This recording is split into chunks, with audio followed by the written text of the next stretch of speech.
Señor, por este tiempo y por poder disfrutar de tu palabra y de tu verdad.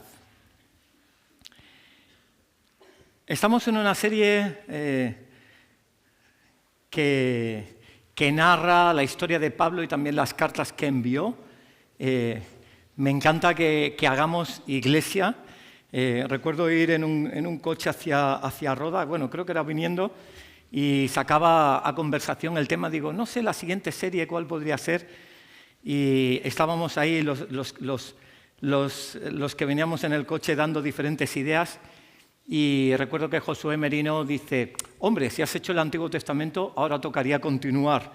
Y sí que es verdad que habíamos hecho los Evangelios y Hechos. Dice, pues quizás las cartas de Pablo. Y la verdad es que sentí de Dios que hablaba ahí y me conectaba con otra persona que hacía años me había pedido algo, que era Jordi Pacheco, que siempre me decía, me encantaría, Xavi, si un día puedes decir cada libro que nos inspira para, si tengo un problema o una búsqueda en algún sentido, pues saber que puedo ir a Gálatas o a Nehemías o a Josué o a Génesis o lo que fuera. Y de hecho hemos conseguido pues el poder, a lo menos, pues cada libro decir uno de los temas principales para que un poco te ubiques. Evidentemente hay muchísimos temas y hay mucho que predicar al respecto, pero sí como un panorama bíblico pues nos ha servido. Lo digo esto porque hoy es la última predicación en cuanto Pablo ya escribe 2 de Timoteo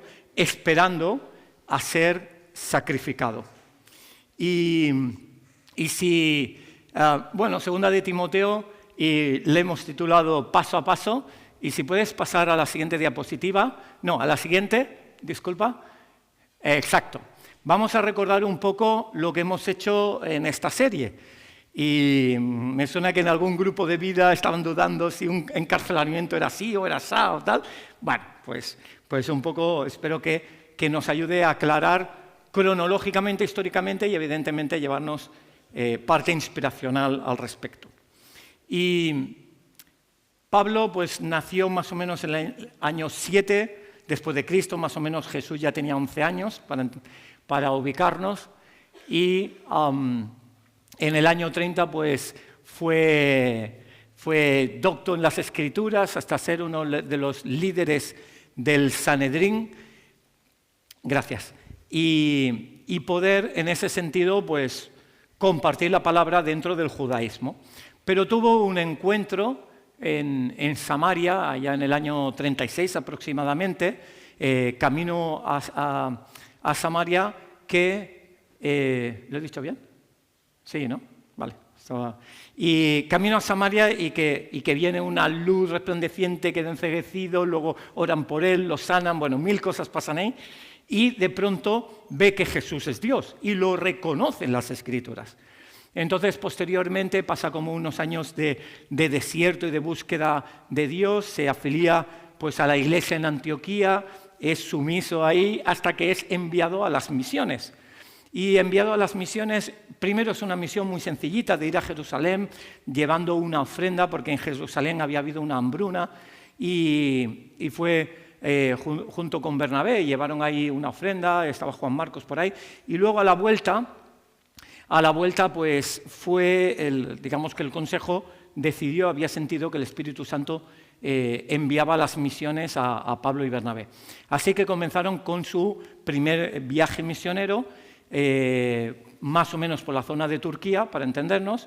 Luego empezó un segundo viaje misionero, Pablo ahora con Silas, la zona de Turquía, y también entró en Grecia, que ya es como Europa, y luego un tercer viaje misionero que fue Turquía y Grecia, pues visitando los lugares que había plantado iglesia. Entonces era muy sencilla la labor, llegar a un lugar, predicar el Evangelio entre los judíos, luego entre los no judíos, y de los que se convertían rápido ponía líderes, porque él salía hacia otro lugar normalmente porque o lo querían apedrear o lo querían matar o porque realmente provocaba el Evangelio revueltas en los lugares tanto romanos como de tradición judía. Entonces, ¿eso qué hacía?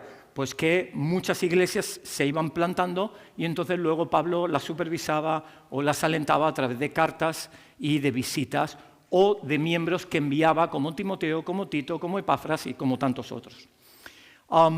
Finalmente hay un viaje que hace a Jerusalén y en ese viaje a Jerusalén es apresado por los romanos porque los judíos lo iban a asesinar y entonces él dice que es ciudadano romano y entonces dice ante el César tienes que testificar y entonces lo envían a Roma. Hay incluso un naufragio que hemos hecho en el grupo de vida esta semana, hay un naufragio que acaba en Malta y finalmente llega más o menos en el 60-63 a un encarcelamiento que realmente no es un encarcelamiento como la figura indica, con una cárcel con barrotes, sino que es un arresto domiciliario. Es decir, él estaba en su casa, en una casa que alquiló, y tenía un guardia en la puerta que no le permitía salir, ¿vale? O sea que podía leer, podía estudiar, podía recibir visitas, podía hacer su vida, pero dentro de casa. Tiempo después, él ya sabía que iba a ser liberado, porque si os acordáis de la carta a Filemón, decía, bueno, prepárame lugar porque pronto quiero ir a visitaros. La semana pasada hablábamos de cuando fue liberado y precisamente envió a Timoteo para un sitio, envió a Tito para otro, seguramente visitó Colosas, se dice que visitó España, bueno, hay diferentes teorías y después de este momento es de nuevo encarcelado, seguramente por un tumulto en Filipos o en algún sitio que él estaba, en Nabatea, no sabemos, pero fue de nuevo apresado, llevado a Roma y apresado, y ahora sí era bajo un emperador que era cruel contra los cristianos, que era el emperador Nerón. Nerón se dice que era tan cruel que iluminaba las calles de Roma. No sé si has estado en Roma, está allí el Coliseo, pues las avenidas que iban al Coliseo las iluminaba con antorchas. Y el combustible de esas antorchas eran cristianos. Por tanto, se ponían a cristianos en palos, se les hacía arder y mientras se iban muriendo, quemando sus pieles, tejido muscular, nervios, etcétera, iluminaban las calles. Imagínate pues, la crueldad del Imperio Romano contra los cristianos. Y como sabemos, también en el Coliseo, pues muchos cristianos a son de salmo cantaban mientras eran devorados por leones o gladiadores. Pues en esa tesitura, Nerón va a ser el emperador, después de Claudio y otros más permisivos, va a ser el emperador que va a enviar a sacrificar a Pablo. Y por tanto, Pablo sabe que va a fallecer. Y porque Dios ya no le ha revelado que va a ser liberado, le ha revelado que ya ha llegado su fin. Y fíjate lo que dice la Escritura. En 2 de Timoteo 4, del 6 al 8, evidentemente, como puedes imaginar, es una carta que envía a Timoteo, donde le da unas últimas instrucciones, pero hay un momento que dice cómo está su corazón y cómo aventura lo que va a suceder. Y dice, yo ya estoy para ser sacrificado. Él entiende que la muerte pues, va a ser como un sacrificio hacia Dios, como te entrego mi vida así como tú has dado la tuya por mí. Y dice, y el tiempo de mi partida está cercano. He peleado la buena batalla, he acabado la carrera, he guardado la fe. Por lo demás, me está guardada la corona de justicia, la cual me dará el Señor, juez justo, en aquel día, y no solo a mí, sino también a todos los que aman su venida. Y ahora vamos a hacer un pequeño ejercicio. Este ejercicio te propongo que lo hagas con los ojos cerrados, pero si eres una persona muy inquieta, puedes tener los ojos abiertos en un punto así que no te distraiga, ¿vale? Y me gustaría que viniera a tu mente todo lo que pueda imaginar de cómo será tu vida un minuto después de morir. Imagina en tu mente cómo es tu vida un minuto después de morir. Te dejo que te recrees en esa imagen.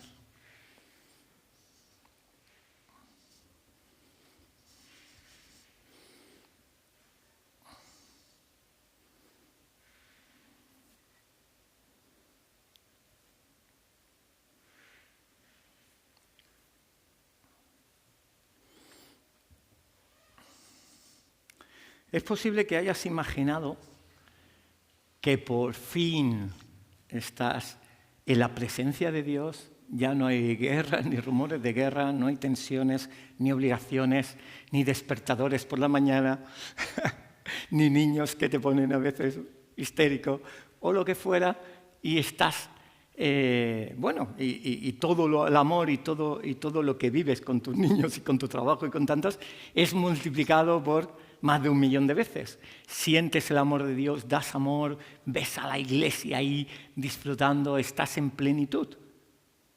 Y por fin has llegado a ese lugar. El cuerpo que se ha ido deteriorando, pues al final es glorificado y eso te permite ver a Jesús cara a cara.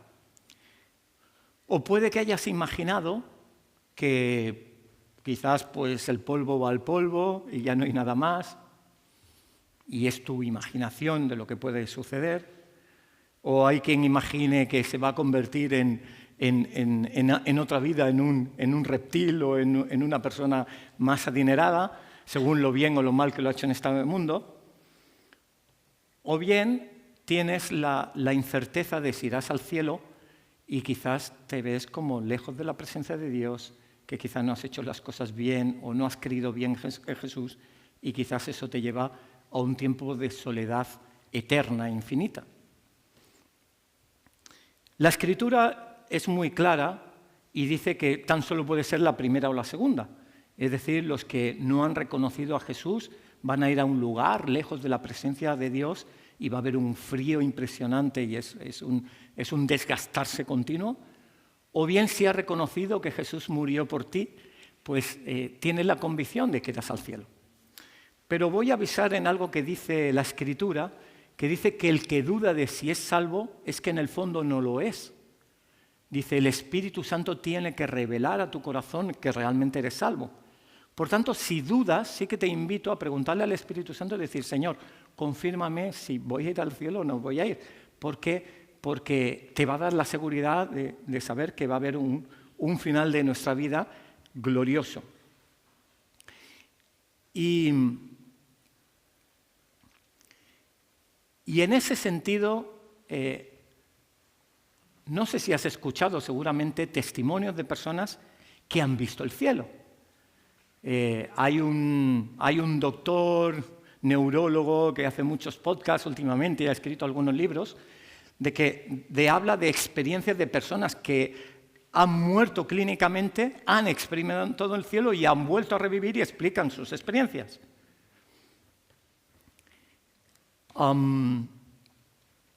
Realmente, en nuestro grupo de vida, Evelyn también compartía de una persona que conocía que decía que no es creyente, pero que había tenido un sueño que se veía llegando al cielo y como muchos no podían llegar.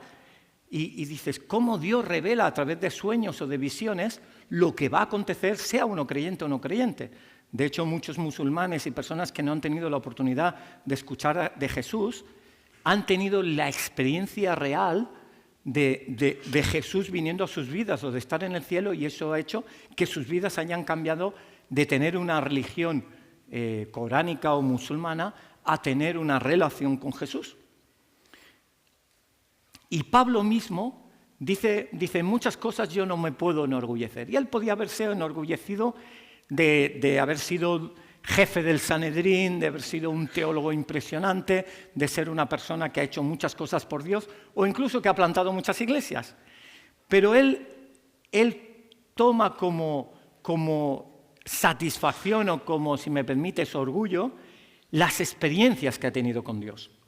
Y si tienes Biblia, me podrás acompañar a 2 de Corintios, capítulo 12.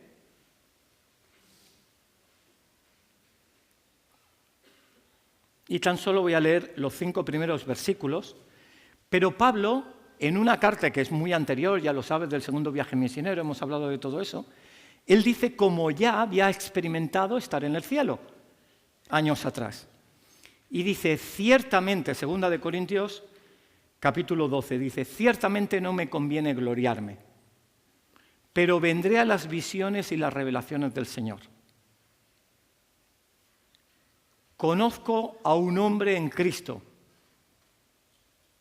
que hace 14 años, es decir, no está hablando de ese momento, sino 14 años antes, dice, si en el cuerpo no lo sé, si fuera del cuerpo no lo sé, Dios lo sabe, es decir, él no sabía si en ese momento había muerto, no había muerto, su alma se había ido y había vuelto, era un sueño, era una visión.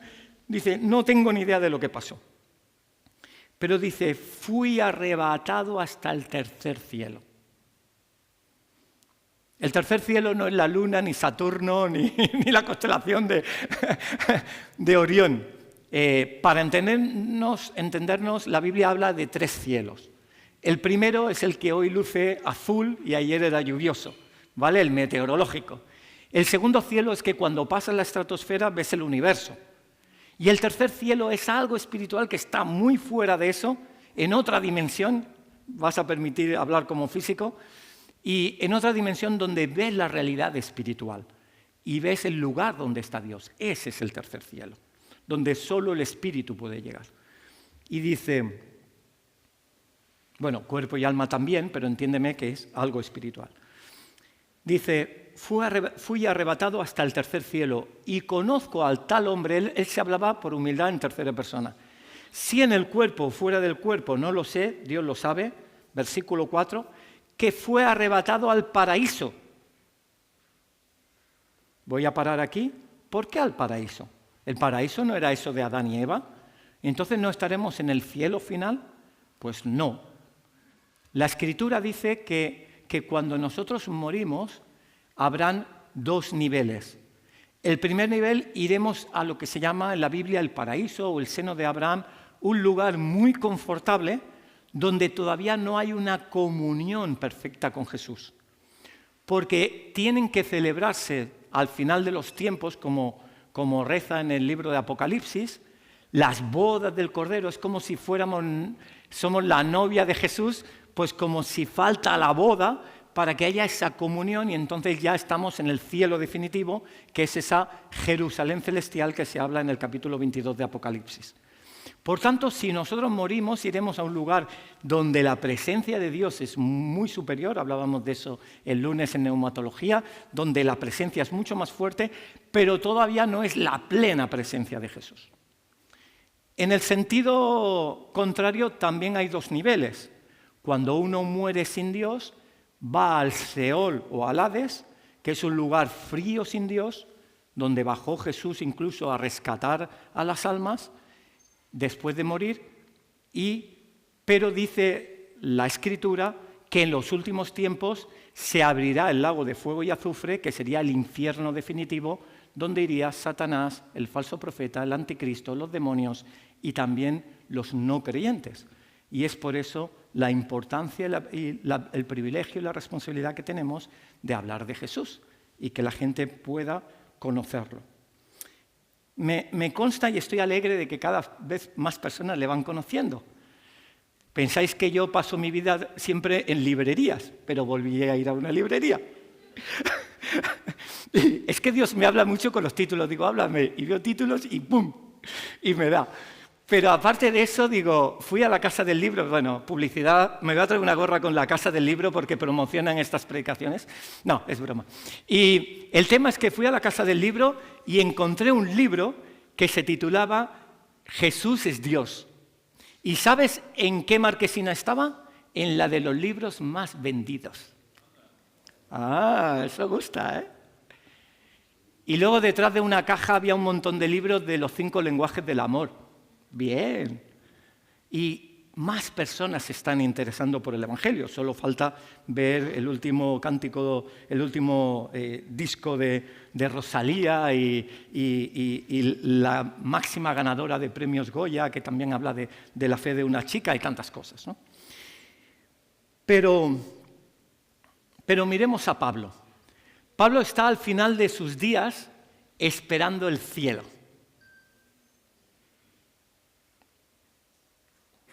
Está a punto de morir y cerca de la muerte la verdad que no es un lugar nada agradable. Porque te he hecho un ejercicio que era amable, pero no te he hecho el ejercicio que era más duro. El ejercicio amable es que pasará un minuto después de la muerte y tú dices, estoy con el Señor. Pero si llego a decir, ¿qué pasaría un minuto antes de morirte? ¿Por qué no hice aquello? ¿Por qué lo otro? He perdido la vida. Me he dejado preocupar por 1000 cosas. Y ¿aprovechamos bien la vida? ¿Qué dice Pablo? Dice, sí, estoy para ser sacrificado, pero es el tiempo de hacer un balance de la vida. A mí me encantan los cumpleaños porque es la celebración de la vida. Y te ayuda, igual que cuando vienen Navidades, cambio de año, o Thanksgiving, te ayuda a repasar y decir qué he mejorado, qué no, qué podría mejorar. Y qué bonito es que él dice, he peleado la buena batalla. ¿Podremos decir lo mismo? He acabado la carrera. He guardado la fe. Y quiero que desespiritualices lo que estoy diciendo. No quiero que en tu mente digas, bueno, es que era Pablo. La semana pasada puse una pirámide invertida y dice, no, claro, los pastores están ahí. Sí, pero están los diáconos, están los que sirven, los que están en cafetería, los que están en media, los que están aguantando el peso de una congregación en santidad, en amor, cuando te aconsejas, cuando te discipulas, cuando eres discipulado. Y todos hacemos iglesia. ¿Has peleado la buena batalla? ¿Hemos acabado la carrera? ¿Hemos guardado la fe? Porque si es así, dice, por lo demás, ya estoy.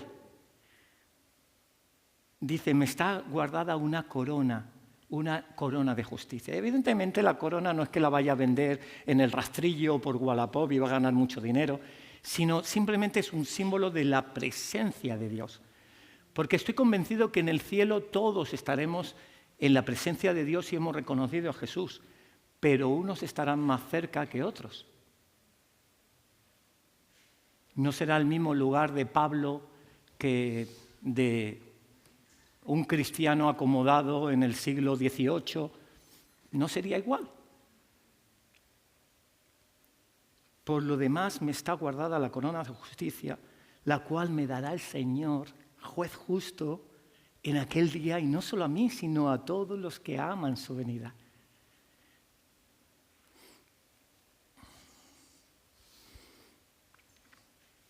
Pero Pablo en su última carta dice, Timoteo, joven, no tengas en poco tu juventud, sigue adelante, recuerda que por imposición de manos te hemos dado el ministerio de evangelización, estás predicando, estás llevando iglesias que son complicadas, adelante, usa tu tiempo en la enseñanza, en la exhortación, en el estudio, enfócate. Y eso rezumbaba de parte de Dios en mi corazón. Enfócate, el tiempo es corto. Aprovecha a tiempo y fuera de tiempo para poder ayudar a otro, para bendecir, para darle un abrazo, para que se sienta amado. Porque los milagros existen, pero los milagros estúpidos no existen. Uno dice, bueno, igual uno lleva toda su vida y como para Dios no es nada imposible, de pronto Dios a uno le pone de pastor de una iglesia de 10.000 personas. Eso en la Escritura nunca ha sucedido. David fue fiel cuando era joven, fue fiel cuando era más mayor, fue fiel debajo del gobierno de Saúl, fue fiel cuando Saúl se le fue la cabeza, fue fiel con la amistad con Jonatán, fue fiel cuando fue con los filisteos, fue fiel cuando lo ordenaron rey sobre Judá en Hebrón, fue fiel cuando en Jerusalén le hicieron rey de todo, fue fiel hasta cuando su hijo se sublevó y él se fue diciendo, será un castigo de Dios. Y no levantó espada contra su hijo ni contra los ejércitos. Fue fiel cuando escuchó que había muerto su hijo. Y el profeta dijo, levántate y reina a tu pueblo. Fue fiel cuando volvió y además, y después del pesar de haber perdido a un hijo, siguió reinando un pueblo. Al líder lo ves desde que nace con una materia especial. Dios no hace milagros estúpidos. Mira, le ha ido toda la vida, ha tomado las peores decisiones y de pronto ha escrito un libro y Dios lo ha usado un montón. Que luego venda muchos venden. Pero que realmente sea de parte de Dios, Hay una lógica en el reino de Dios. Y lo vemos. Isaac nos hablaba de Caín y Abel. Realmente es cómo se hacen las cosas, cómo de enfocadas se hacen. Y entonces le dice a Timoteo, ten mucho cuidado. Porque yo tenía a Himeneo y a Alejandro, que me han causado tantos males que hasta los tuve que echar de la iglesia y los eché a Satanás. Expulsar a alguien de la iglesia es enviarlos a Satanás. Tú imagínate la importancia de la iglesia. Y dice, me he encontrado con temas así, pero mira a Marcos, mira mira al otro, qué bien me hacen. Y mira a Demas, que empezó muy bien y se va con las cosas del mundo en Tesalónica. Y Pablo es muy consciente de que estamos en un mundo de una balanza donde cada uno elige su camino. Y ahí viene la predicación. La predicación es paso a paso. Os voy a contar una historia triste. Y luego una que me estimula mucho más. Me acuerdo yo cuando iba a la EGB. Ahora de pronto, ¡pum!, pelos de punta. ¿No? Este sí que es mayor, ¿no? Cuando iba a la EGB, en octavo de EGB, yo acabé y empezaba primero de BUP, ¿no? Y primero de BUP es lo que ahora es tercero de la ESO. Y yo llegué a primero de BUP y era un instituto y de pronto todo nuevo y muy chulo. Y había lo típico, alumnos que pasábamos por primera vez y luego habían repetidores. Los repetidores habían tres, un chico que se llamaba Miguel, un amigo suyo y una chica. La cual pues parecían que hasta era, Miguel y esa chica hasta eran novietes y tal, siendo tan niños, con 15 años o algo así. Resulta que yo para mí eran mayores, era un año más y era hasta un ejemplo. Yo sé que le caía bien a Miguel y eso que te cruzas en los pasillos y tal, y no eres de su núcleo de amigos, pero te sonríes cuando te ves y sabes que le caes bien. Y para mí había como, no sé, como una protección, no sé. Era como, no sé, es alguien un poco más mayor y le caigo bien, y eso es chulo, ¿no? Y resulta pues que yo digo, guau, este debe saber de mates, de sociales, de todo, porque ya ha hecho el año y lo está repitiendo. Y digo, este ya va sobrado. Y parece que, bueno, pasaba, luego lo veías en la cafetería y iba muy así. Y ahora viene la parte triste que modeló muchísimo. Es que un día habían pasado pues tiempo, yo ya pasé a segundo, pasé a nocturno en otro grupo, entonces ya no lo vi más. Y ya no sabía nada de Miguel. Y un día fui al metro y vi a un chico que estaba súper desaliñado, que estaba pidiendo dinero y que se le veía como que había entrado en el mundo de las drogas. Hoy hablaba con Carolina y con Paco de los 80, qué duros fueron cuando azotaron con el tema de las drogas en muchos jóvenes, ¿no? Y dice, dame algo, no sé qué. Y yo lo miré a los ojos y no podía creerlo y digo, Miguel. Y hace así y se sintió hasta como avergonzado. Y le eché una sonrisa y al metro salía, lo cogí y él se quedó en el andén. Espero que le haya ido bien en la vida. Pero qué duro es que una pequeña mala decisión, dejo los estudios, tengo esta novieta, voy a la cafetería, vas encontrarnos decidida, no sabemos qué cuadro familiar tendría, no podemos juzgar nada, pero sí que es verdad que qué lástima que al menos esos años sufrió. Espero que haya cambiado en su vida y oro por él. Pero luego estaba yo paseo nocturno y teníamos una clase, claro, como la mayoría eran trabajadores y tal, pues eran como súper. Y tenía al lado una pareja que tenía 10 años más que yo, porque en nocturno ahí se juntaba todo el mundo, ¿no?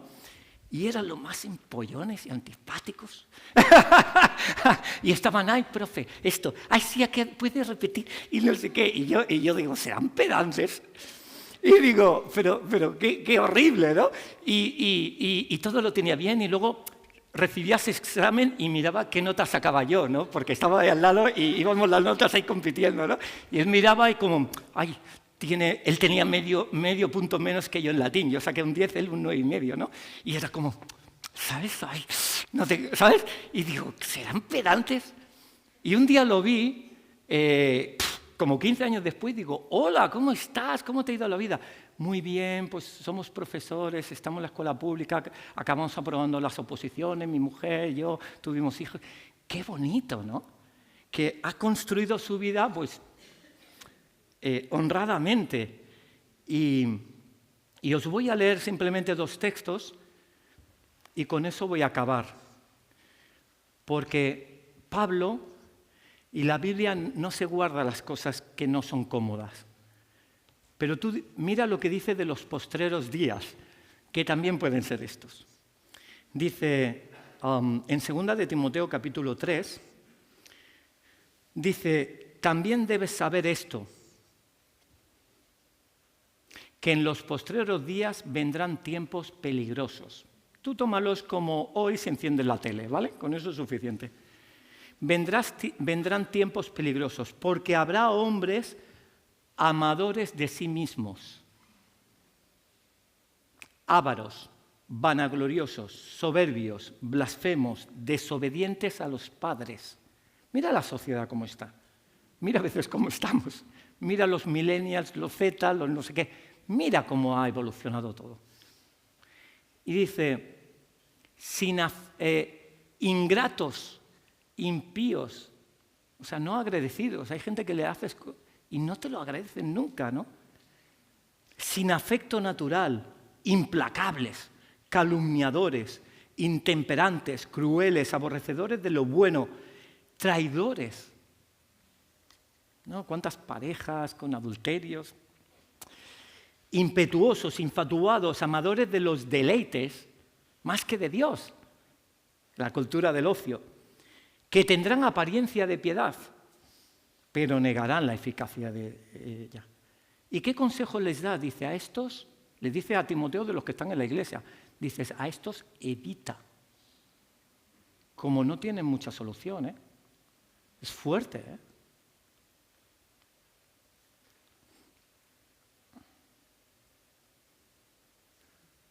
Pero tú, y ahora está el otro lado.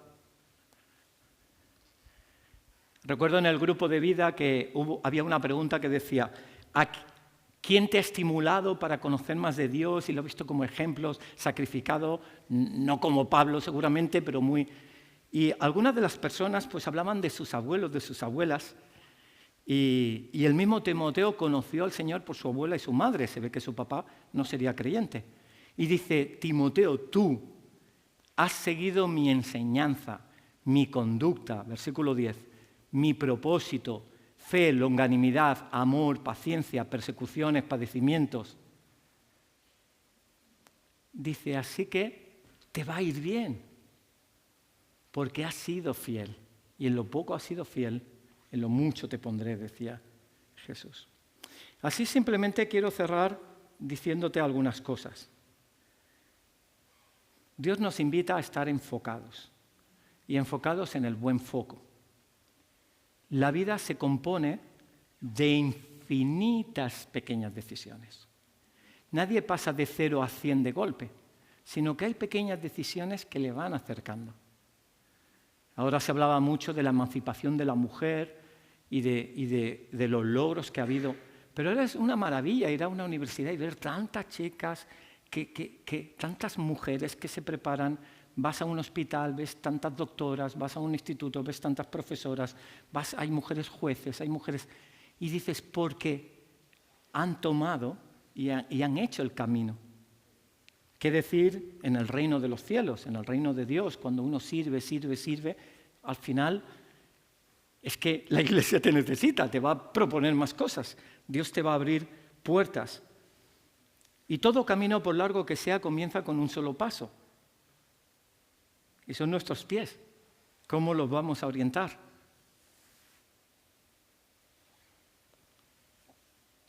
Nadie va de su estado de éxito máximo o de catástrofe máxima en un solo paso.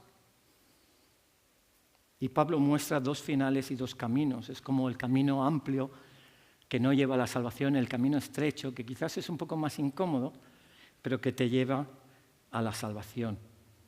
Y Pablo, imagínate cómo de comprometido con el Evangelio llegaría a estar, que llegó a decir en un momento dado, sed imitadores de mí como yo de Cristo. Y es que las personas imitamos. Y Jesús es cercano, pero a la vez es un ideal. O Pablo o Moisés. Pero cuando vemos personas a nuestro alrededor que nos estimulan a más con Dios, es una maravilla. Es una maravilla. Y yo, no sé, hago una cuña personal y te doy las gracias por seguir buscando de Dios, porque me estimula y porque estimulas a los demás. Porque realmente el reino funciona por contagio. Funciona por contagio. Han pasado más de 2000 años y es la creencia que crece más en la historia. En la humanidad, más de un 6%, año tras año, más personas creen en Dios. En Corea del Sur hay una iglesia con 1.200.000 personas y no es la más grande. En la India hay una con 1.400.000 personas. En la India. Tenemos iglesias en Latinoamérica, en Estados Unidos, muy grandes y otras muy pequeñas, pero ves en el termómetro evangélico cómo crece más de 300 iglesias solo en Barcelona. Aparte Hospitalet, etcétera, etcétera, o sea, solo en Barcelona. Una de ellas con 4.000 personas en Barcelona. Pero no importa el número, importa que hayan testimonios en los lugares, que se testifica de Dios y que seamos fieles. Y realmente alcanzaremos el fruto cuando hemos sido fieles a ello. Y te voy a compartir algo que iba a compartir mañana en la clase de neumatología, pero lo avanzo hoy. Y, aquí pita, ¿no? Algo me suena demasiado. Y ¿tú te acuerdas de aquel momento que Jesús fue a una higuera y la vio con muchas hojas y se acercó y vio que no había fruto? Entonces le dijo algo. ¿Tú te acuerdas qué le dijo a la higuera delante de sus discípulos?